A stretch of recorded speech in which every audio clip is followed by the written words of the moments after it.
Assalamualaikum warahmatullahi wabarakatuh. Selamat datang kembali di channel edukasi Syahidu untuk perkuliahan grafika komputer. Pada video kali ini kita akan membahas tentang transformasi, khususnya transformasi dua dimensi. Transformasi dua dimensi ini adalah salah satu bagian dari transformasi geometri. Ya, ada juga yang nanti tentang transformasi tiga dimensi. Baik, kita mulai dari pengertiannya dulu. Jadi transformasi pengertiannya adalah suatu metode yang digunakan untuk memanipulasi lokasi sebuah titik. Titik apa yang dimanipulasi? Yaitu titik piksel. Ya, piksel-piksel pada gambar tersebut itu yang kita manipulasi. Nah, transformasi yang kita bahas pada grafika komputer di perkuliahan kita ini itu hanya tiga, yaitu translasi atau pergeseran, scaling atau penskalaan, rotasi atau pemutaran. Ya. Nah, kita mulai dari algoritma pertama atau metode pertama, yaitu metode pergeseran. Ya, metode pergeseran. Nah, untuk metode pergeseran diumpamakan terdapat sebuah titik A yang nilai titiknya adalah x, y digeser sejauh trx pada sumbu x dan sejauh try pada sumbu y.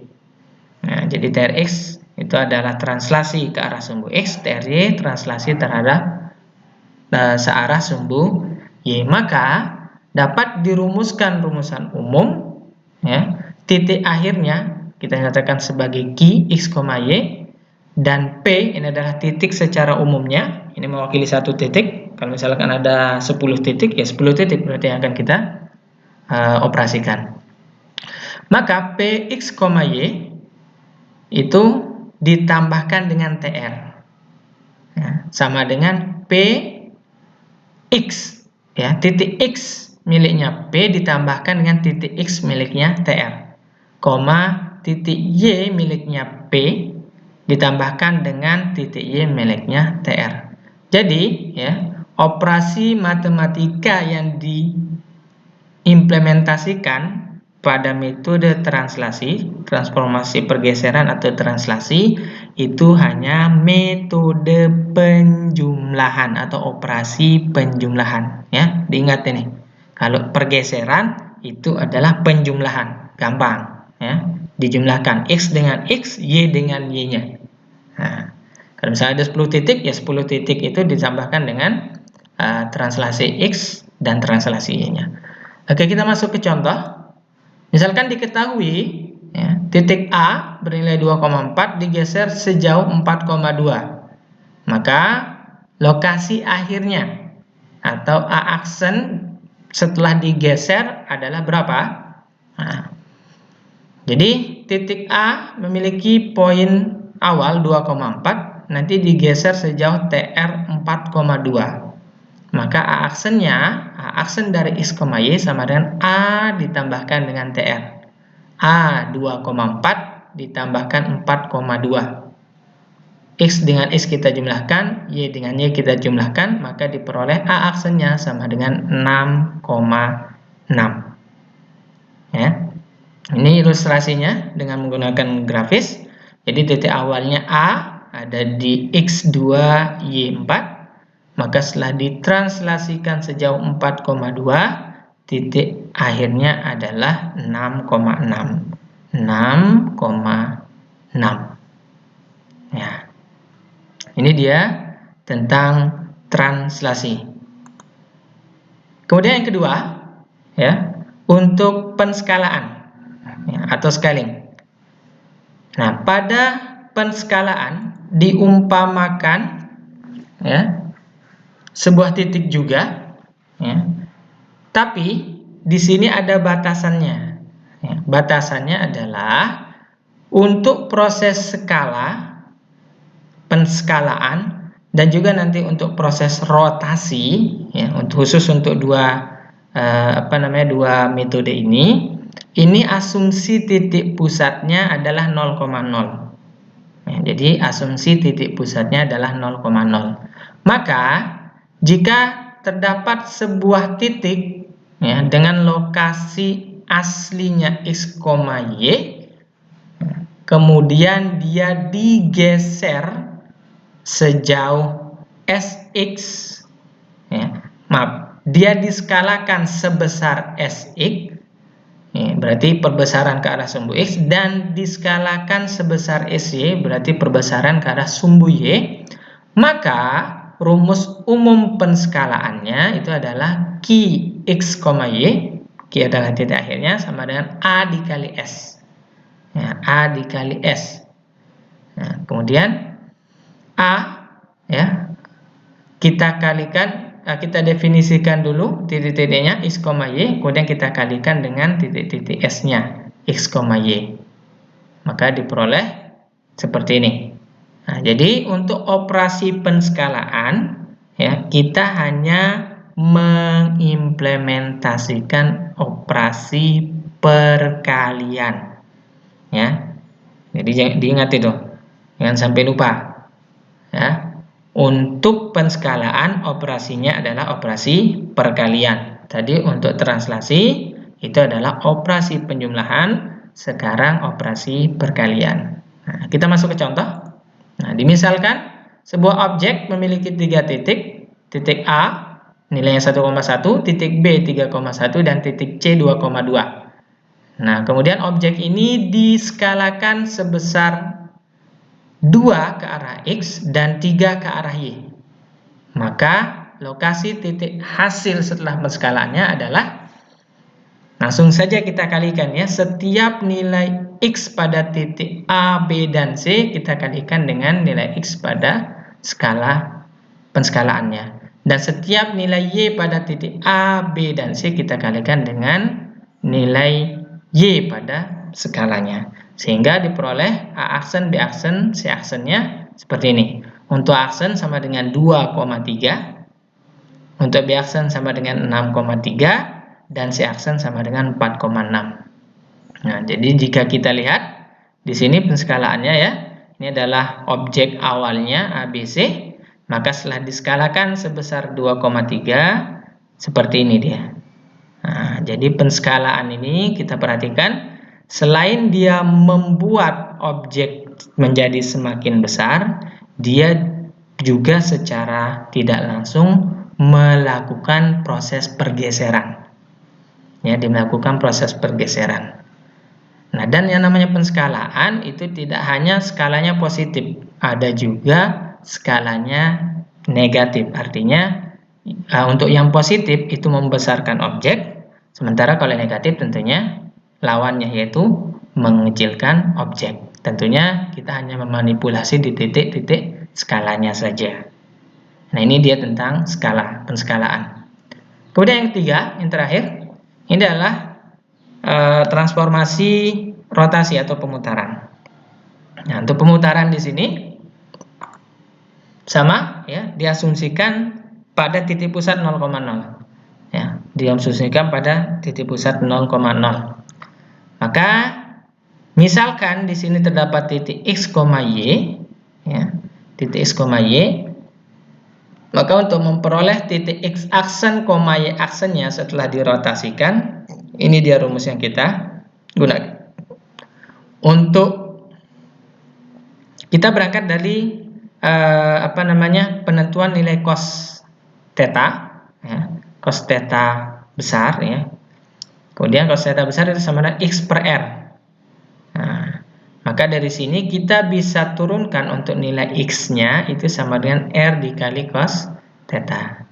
Begitu pula untuk sin-nya, sin theta sama dengan y per r, maka y sama dengan r dikali sin theta. Nah, ini mirip dengan rumus yang bilahari dibahas pada algoritma lingkaran. Nah, tapi tidak sampai di sini, ini perlu dikembangkan lagi sehingga nanti setelah diturunkan rumus ini akan diperoleh rumus akhir. Nah, ini dia rumus akhirnya. X aksen sama dengan x dikali cos theta dikurangi y kali sin theta untuk memperoleh nilai x-nya. Dan y aksennya untuk memperoleh nilai y-nya adalah x dikali sin theta ditambahkan y kali cos theta. Jadi ini saja yang harus diingat. Ya, X aksen sama dengan X cos theta dikurangi Y sin theta, Y aksen sama dengan X sin theta ditambahkan Y cos theta. Nah, kita masuk ke dalam contoh. Diketahui ya, 3 buah titik dari sebuah objek, titik A 1,1, B 3,1 dan C 2,2 sama seperti contoh sebelumnya.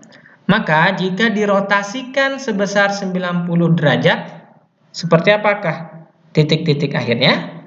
Nah, tentunya di sini untuk titik A aksen, ya, titik A aksen itu tadi rumusnya X, Y ya, selalu menghasilkan X, Y. Maka untuk X aksennya X cos theta min Y sin theta.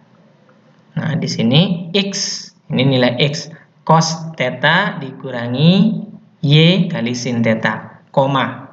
Nah, ini untuk Y-nya. Y-nya tadi X sin theta plus Y cos theta. X cos theta plus Y dikali sin theta.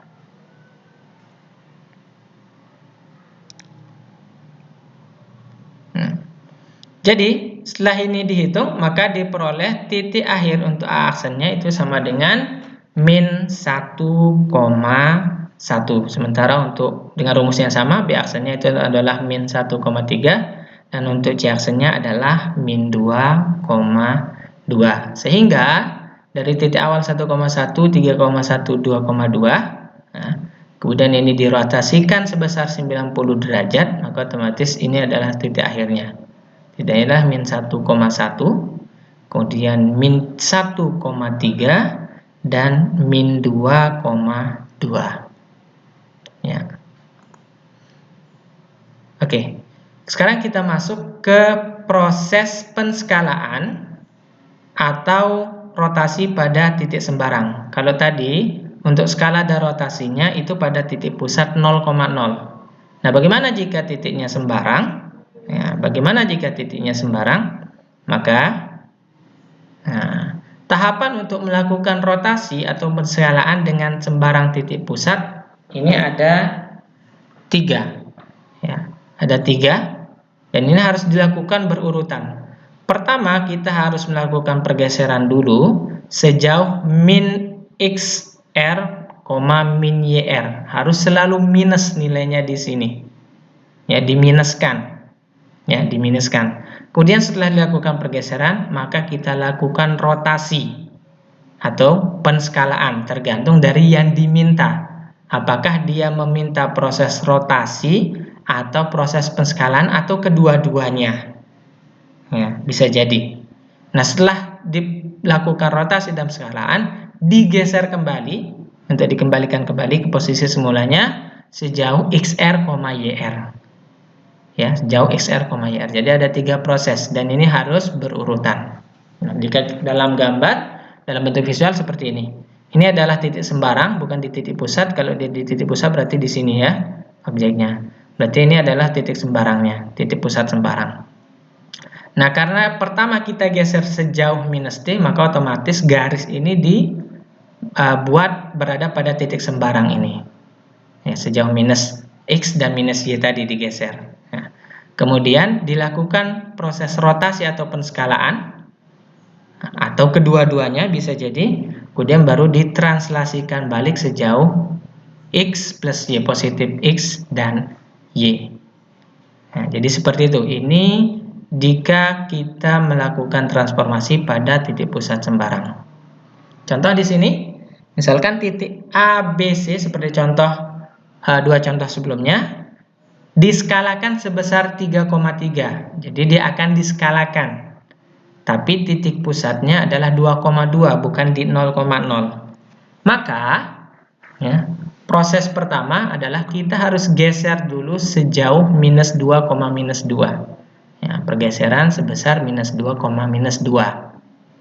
Ya, ingat untuk proses pergeseran itu hanya operasi penjumlahan. Maka setelah titik A, B, dan C kita jumlahkan dengan nilai pergeseran minus 2, minus 2, diperoleh A aksen, B aksen, dan E aksen sama dengan minus 1, minus 1, 1, minus 1, dan 0,1. Nah, setelah dilakukan pergeseran, dilanjutkan dengan proses penskalaan. Nah, untuk proses penskalaan ini yang kita gunakan adalah hasil dari proses sebelumnya, ya. Jadi yang digunakan adalah hasil dari proses sebelumnya. Nah, lalu bagaimana prosesnya? Ingat, tadi sudah disebutkan, yang namanya proses penskalaan itu adalah operasi perkalian. Jadi langsung saja nanti hasil dari proses pertama, dari proses pergeseran ini, langsung kita kalikan dengan nilai penskalaannya. Nah, seperti ini. Maka diperoleh A aksen kedua, B aksen kedua, dan C aksen kedua, itu sama dengan minus 3, minus 3, 3, minus 3, dan 0,3. Nah, ini selesai proses kedua. Nah, lalu untuk proses ketiga, yaitu digeser balik. Nah, pergeseran balik itu sebesar 2,2 lagi. Ya, sebesar 2,2 karena harus nilai positif, ya, positif nilai pergeserannya. Maka diperoleh, ya, titik akhir A, B, dan C, atau A aksen 3, B aksen 3, dan C aksen 3, itu kita jumlahkan lagi, maka diperoleh titik akhirnya adalah minus 1, minus 1, B-nya 5, minus 1, dan C-nya 2,5. Dan yang diproses tadi untuk titik terakhir, pergeseran terakhir adalah titik dari hasil penskalaan ini. Jadi jangan salah, jangan kembalikan lagi ke titik awalnya. Ya, jadi seperti itu ya untuk penggunaan transformasi pada sembarang titik pusat. Oke, sekian dulu video perkuliahan tentang transformasi. Nanti kita akan lanjutkan tentang penggunaan matriks dalam proses transformasi di video selanjutnya. Terima kasih atas perhatiannya. Sampai jumpa di video berikutnya. Wassalamualaikum warahmatullahi wabarakatuh.